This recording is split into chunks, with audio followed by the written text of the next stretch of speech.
Oi, hoje eu vou contar a história de Jennifer Cave, um assassinato horrível que abalou a cidade do Texas. E sejam bem-vindos a mais uma segunda de arrepiar aqui no Difícil Acreditar. E antes da gente começar, não esquece de deixar seu like e de se inscrever para não perder nada. Agora sim, bora começar o nosso caso de hoje.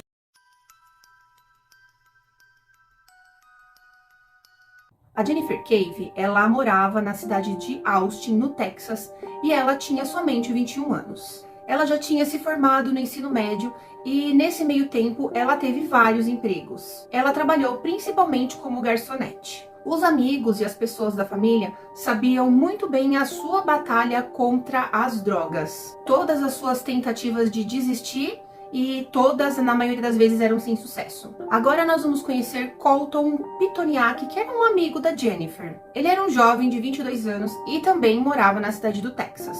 Ele era um bolsista em uma escola particular em Little Rock. Ele também não tinha antecedentes criminais e seu histórico escolar, ele era simplesmente assim fantástico. O seu pai, ele era dono de uma fábrica de máquinas agrícolas e sua família morava numa cidade ali de classe média. Mas o Colton, assim como a Jennifer, ele também tinha problemas com drogas e com álcool. E depois de um certo tempo, a família dele acabou tomando ciência disso. Mas o que a família dele não sabia é que ele também traficava drogas. E também nem a qual ponto, no verão de 2005, o consumo dele por drogas tinha aumentado, a quantidade que tinha aumentado. A relação entre o Colton e a Jennifer era assim desconhecida, ninguém sabia exatamente o que eles eram um do outro.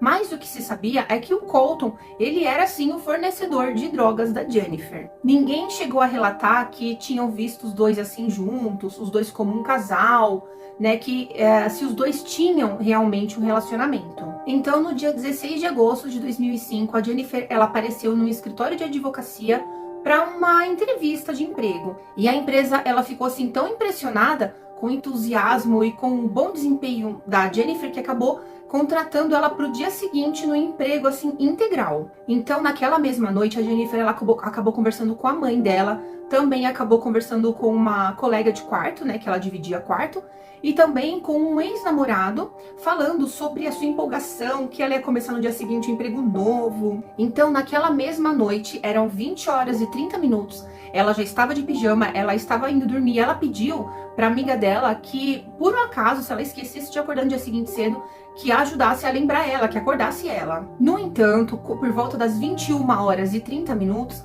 ela acabou conversando com um amigo chamado Michel, não sei se é Michael ou Michel Rodrigues, e acabou falando para ele que ia passar um tempo aquela noite com um amigo chamado Colton, que esse amigo dela estava tendo alguns problemas e que ela estava indo lá para ajudá-lo. Então era por volta mais ou menos das 23 horas, a Jennifer e o Colton, eles acabaram encontrando várias pessoas conhecidas na Sixth Street, ali onde tem muitos bares, né, baladas, ali mesmo no centro de Austin. Eles acabaram se juntando, né, em alguns grupos, sentaram-se numa mesa e começaram a tomar alguns drinks. E enquanto eles estavam lá, a Jennifer, ela acabou conversando, ficando ali conversando com umas amigas, enquanto que o Colton acabou que meio que ficou paquerando uma das amigas da Jennifer. E um tempinho depois, ele acabou fazendo uma ligação para alguém, para fazer uma compra de uma bola 8, parece que é um oitavo de cocaína. Então, por volta mais ou menos da meia-noite, o grupo resolveu sair dali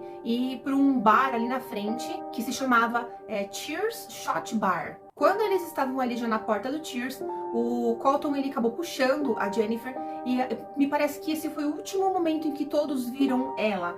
E ele levou ela na direção leste ali da Sixth Street. O Michel Rodrigues, ele então acabou recebendo um telefonema da Jennifer, era mais ou menos 00:08 do dia 17 de agosto de 2005. Ela acabou contando para ele que as únicas pessoas que poderiam ajudar o Colton seriam algumas pessoas que me parece que já estavam presas. E o Michael disse que ela parecia não estar nervosa nesse momento, enquanto conversava com ele, e ela acabou desligando, mas disse que logo ela ligava para ele de volta, que retornaria para ele. Mais ou menos cerca de 1 hora depois, ela acabou realmente ligando para o Michael novamente e disse que o Colton, naquele momento, ele estava bêbado e estava muito nervoso. Então, nesse momento, ela acabou gritando com o Colton ali do telefone. O Michael viu ela gritando com o Colton, dizendo pra ele: ai meu Deus, para, esse carro não é meu. Disse pro Michael: ele tá mijando no meu carro. Nesse momento, ele percebeu que ela não queria ajuda e que nesse momento ela não parecia assim temer pela sua segurança. E essa tinha sido a última conversa que a Jennifer tinha tido com alguém, talvez além do Colton, né? Então, em algum momento entre a 1h05 da madrugada e 3h30, a Jennifer, ela foi baleada no apartamento do Colton. O Colton ficou ali, permaneceu com o corpo da Jennifer até que uma amiga dele, a Laura, aparecesse para ajudá-lo. Mais ou menos por volta das 9 da noite, quer dizer, muito tempo depois, o Colton e a Laura, eles fugiram para o México. E eles fugiram no Cadillac verde da Laura e deixaram o corpo da Jennifer lá dentro de uma banheira com as mãos e a cabeça decepada. Quando na manhã do dia 17 de agosto de 2005, a Jennifer, ela não apareceu logo cedo para o trabalho. O escritório de advocacia acabou ligando várias vezes no celular dela, mas como a gente sabe, ninguém a atendeu. E então eles mandaram uma pessoa até o apartamento dela para deixar um bilhete dizendo que eles queriam falar com ela logo que ela chegasse. Então, mais ou menos por volta das 15h30 daquele dia, do dia 17, não tendo notícias da Jennifer, eles resolveram então entrar em contato com a mãe da Jennifer, no caso o chefe dela, com a mãe da Jennifer, que era a Sharon, dizendo para ela que a Jennifer não tinha aparecido para trabalhar. A Sharon, ela era uma mãe assim muito próxima da filha.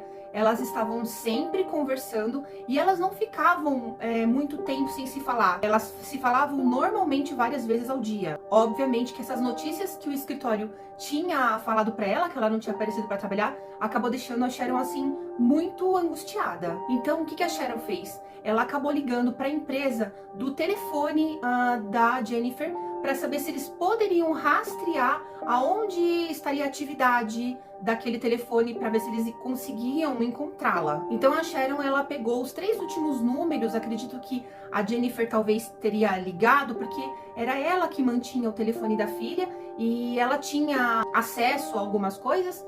E um dos telefones que ela conseguiu falar foi o do Scott, que era um ex-namorado da Jennifer. Ela acabou também tentando entrar em contato com o Colton, que era uma das últimas ligações, mas o Colton não atendeu a nenhuma das ligações que a Sharon fez. Então depois disso ela falou com o Michael, e o Michael sim informou das ligações que a Jennifer tinha feito para ele, que tinha conversado com ele e explicou várias coisas. Enquanto ela estava conversando com o Michael no telefone, o Colton, ele acabou retornando a ligação da Sharon. Então o Colton acabou dizendo para Sharon ali no telefone que ele não tinha visto a Jennifer, que ele não tinha tido contato com a Jennifer.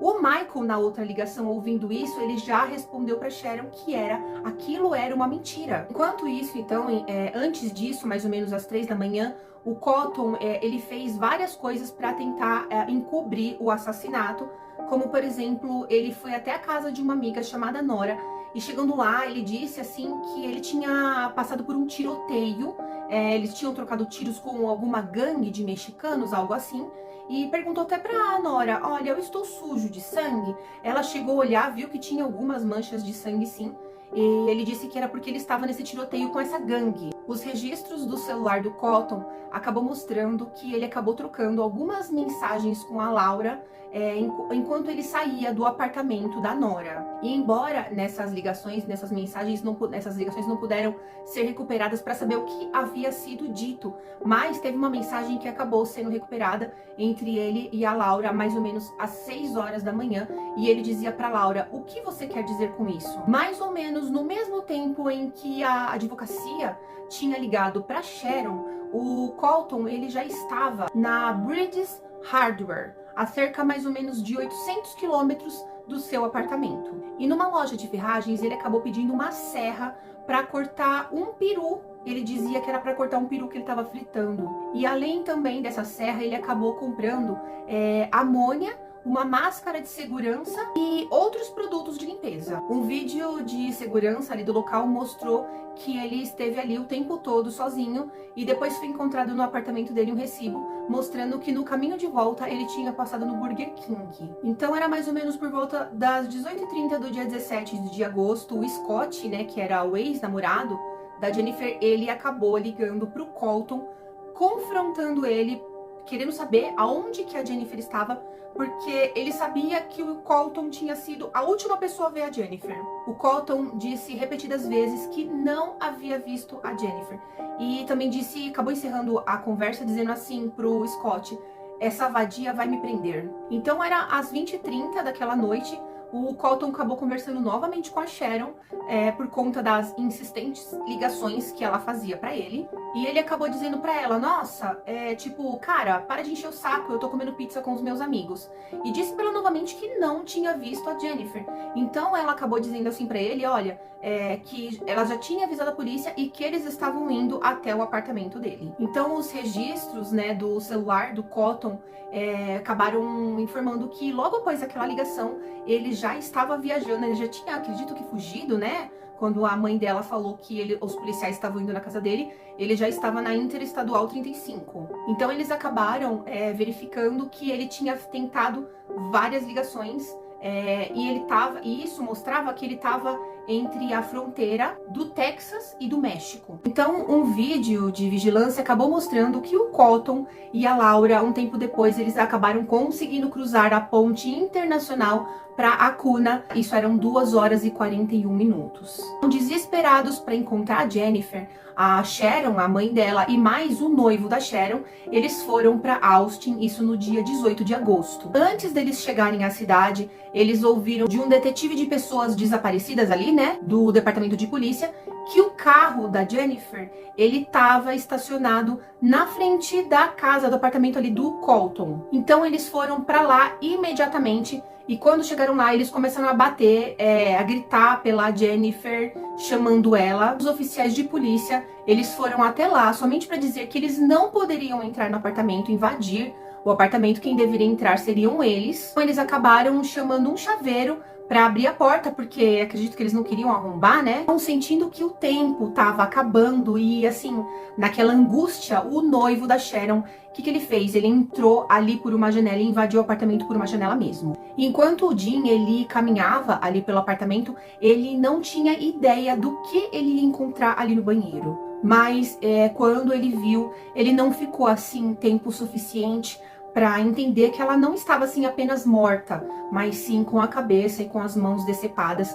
e que ela estava dentro de um saco. Assim que ele viu ali o corpo da Jennifer, então ele saiu, ele informou a polícia e ele impediu que a Sharon entrasse. Ele sabia que ele precisava fazer isso, nem que tivesse que impedir fisicamente de que ela entrasse para ela não ver aquela cena horrorosa, né? O apartamento do Colton, ele foi selado, foi esvaziado, isso até que o mandato de busca ele fosse assinado. Aquele ali era um típico apartamento de universitário, se não fosse pela cápsula de bala em cima da mesa e também o corpo que estava no banheiro, dentro da banheira. A autópsia então revelou que a causa da morte tinha sido um único tiro no braço direito que acabou atingindo o torso e dilacerando a aorta, isso antes de se alojar da pele das costas da Jennifer. As outras descobertas então assim foram muito grotescas. As mãos e a cabeça foram separadas do corpo. Havia também várias facadas no peito dela e no pescoço, isso após a sua morte. E havia uma bala contra o crânio da Jennifer, que tinha sido disparada na cabeça através do pescoço decepado. E tudo aquilo, claro, só foi descoberto depois que o corpo ele foi removido e tinha sido examinado por um médico legista. Bom, depois de tudo isso, a polícia acabou descobrindo que o carro do Colton, ele ainda estava ali estacionado no complexo de apartamentos. Acabou também descobrindo ali a arma com as cápsulas, né? E acabaram verificando que era aquela arma realmente que tinha ocorrido a morte da Jennifer. E também descobriram no carro um atlas sem uma página, e essa página se referia ao sudoeste do Texas. Enquanto que o seu apartamento ele era investigado, o Colton ele estava em Piedras Negras, no México. Ele estava lá festejando com a Laura como se nada tivesse acontecido. E eles tinham ido assistir a acho que é um campeonato de nome Ultimate Fighting Championship. E eles estavam junto ali com um funcionário do Casablanca, e ele acabou perguntando para esse funcionário como que funcionava a extradição e se ele conseguiria vender aquele Cadillac que eles tinham. Tudo isso para viajar mais para o México. Mas como todos estavam atrás do Colton, né, a polícia e tudo mais, então as autoridades do México acabaram encontrando o Colton e o levaram sob custódia. Enfim, Cotton preso e foi a julgamento. Na conclusão das provas, a defesa acabou argumentando que o depoimento sobre a arma e a falta de motivo ou premeditação justificavam a acusação do júri pelos crimes menos incluídos de homicídio culposo e homicídio por negligência criminal. Contudo, o tribunal acabou concordando que o depoimento do arguido, que não se lembrava do que aconteceu, no caso, Cotton, ele vivia dizendo que ele não se lembrava do que aconteceu, não era uma prova que justificasse essas instruções. Nas suas alegações finais, os advogados de defesa, eles tentaram distanciar o réu da mutilação de Jennifer, colocando a culpa na Laura. Eles repetiram o mantra de que o Cotton, ele não tinha motivo para assassinar Jennifer e tentaram confundir o júri sobre o significado da intenção. O júri, então, ele acabou decidindo pouco mais de uma hora antes de considerar o Cotton culpado de assassinato. Após o poderoso testemunho da Sharon sobre o impacto da vítima, quando ela contou ao júri em lágrimas sobre os efeitos devastadores do brutal assassinato de Jennifer no bem-estar emocional e físico da sua família e amigos, o Estado acabou encerrando o seu caso de punição. A defesa contou com vários amigos, treinadores e professores do ensino médio de Colton. Além disso, seus pais, eles testemunharam. A sua mãe acabou implorando ao júri que poupasse o seu filho, porque ele era um homem muito bom. Todos atribuíram as ações hediondas de Colton à influência de drogas e de álcool. O júri, então, acabou deliberando cerca de 2 horas antes de condenar o Colton a 55 anos de prisão. O Estado acabou defendendo a prisão perpétua, mas a Sharon e a sua família, eles acabaram ficando satisfeitos com essa quantidade de anos na prisão. Tudo isso porque o júri, ele não tinha dado crédito aos argumentos da defesa que minimizavam a culpabilidade do Colton. A Laura, ela é atualmente acusada de dificultar a apreensão do Colton. E o Estado está considerando adicionar uma acusação por adulteração de provas, com base em algumas declarações que ela tinha feito no seu retorno ao México. O seu julgamento, ele ainda não foi agendado. E esse foi o vídeo de hoje. Eu espero que vocês tenham gostado. E depois comentem aqui embaixo o que vocês acharam desse caso. Horrível, não é mesmo?